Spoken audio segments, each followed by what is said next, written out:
Ang internet addiction ay ang labis at patuloy na paggamit ng internet.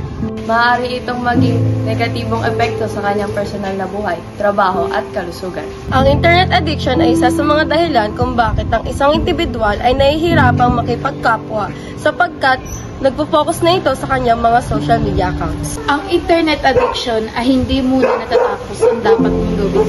Ang internet addiction ay isa sa mga dahilan kung bakit lumalabo ang ating mga mata. Sa panahon ngayon, ang internet ay naging isang mahalagang bahagi ng ating buhay. Ginagamit natin ito para sa komunikasyon, edukasyon at libangan.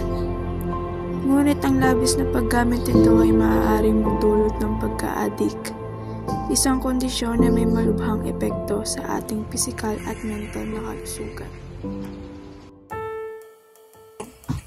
Usog na! Heal, pre! Heal! Heal, sabi! Luis! Pakain na! Puro ka ML dyan!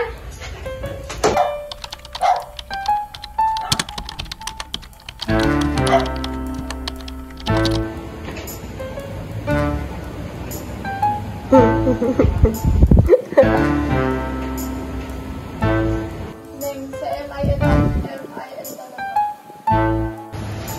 Level 30 na?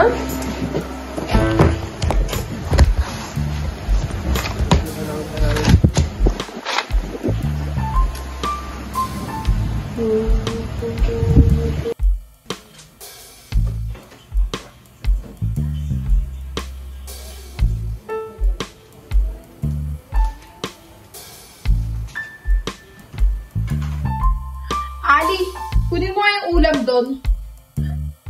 Ali, kunin mo yung ulam doon.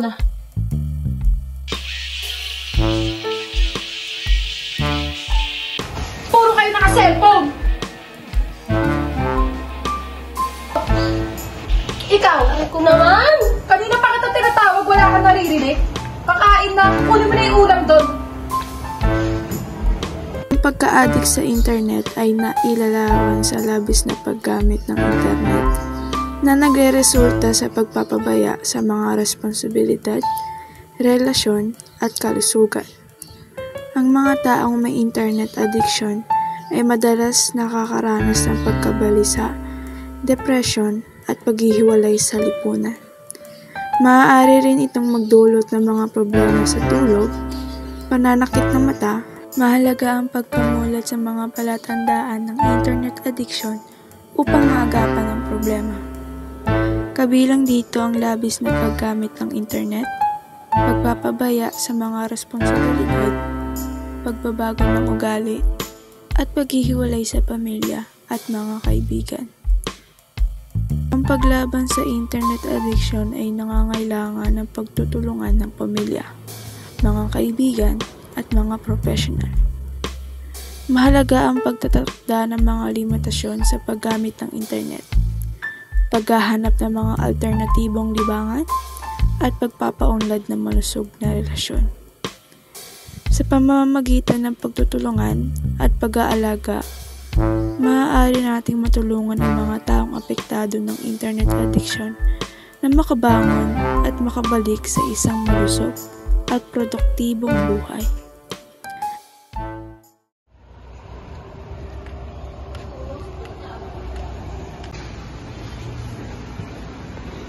Marian? Nandyan ka ba? Wait lang, kukunin lang yung bag. Yan na.